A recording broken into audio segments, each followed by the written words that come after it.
Look, big news, of course, this week with King Charles, his cancer diagnosis in the UK. Prince Harry's reported, Jason, to have already gone back to the US. Do you think this indicates that it's not potentially as serious as we thought? Gee, I hadn't thought about that dimension to it. I think it indicates, tragically, a terrible breakdown in a family. When cancer strikes families, regular families, drop everything, pitch in and support.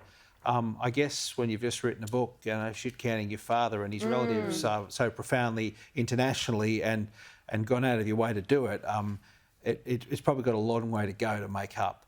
But you may well be right. I hope you're right. I actually hope it's not as bad as it is. The world doesn't need it. There were also reports, Danica, that Prince Harry didn't tell the royal family that he was actually planning on flying in. No, I did hear that as well. So basically we've got a situation where the King and Queen, the King's just been diagnosed with cancer and the two of them are supposed to just wait around while the petulant son makes his unannounced visit. Why would you travel all the way from the US to London to stay for 45 minutes? If your father is ill with cancer, why wouldn't you want to extend that trip? Be with him. Help him through this. It just doesn't make any sense. Do we expect anything less from Harry? No. Nothing surprises us when it comes to Harry. Let's be honest. I got to give him the benefit of the doubt a bit here. I got to give it to him. His father has got a horrible... They might have an appalling relationship, but I would think any person in a situation where you've just blown up your family would try to fix it with that news. 45 minutes, though. Why would you stay 45 minutes? Probably had a Netflix crew outside. Probably waiting to film the next documentary, the next TV interview. But if you're King Charles, you couldn't trust anything that you said to Harry, and not knowing it's going to end up in a book.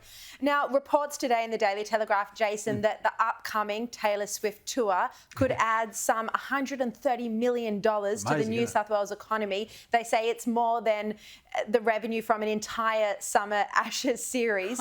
Look, this is good news, you'd normally say, unless there's concerns about inflation.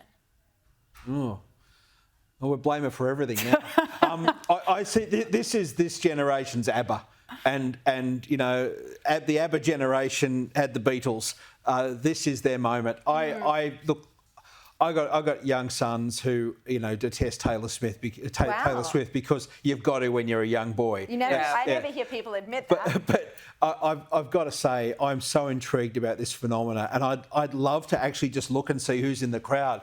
I did go to a Taylor Swift concert a long time ago when it was screaming little girls. It's not that now. It's I think changed. I was at that one, but I wouldn't go anymore. I couldn't think of anything worse than a loud concert and traffic and trains packed with everyone. I'd rather stay home. True, but she is a phenomenon in herself. She is an incredible artist. Look, I will admit, I'm actually not a big fan. I wouldn't know any of the songs, but I don't know. I get swept up in the hype of it all, and I'm quite excited. What a great moment for New South Wales. Look, given I'm a nobody these days, if you guys get free tickets and don't want them, you take them. Adios. Well, I do love her music. I just hate the idea of a concert with hundreds and thousands of people. Fair enough. Anyway. Fair enough. Yeah, absolutely. Jason Morrison, Danica DeJoy, thank you both so much.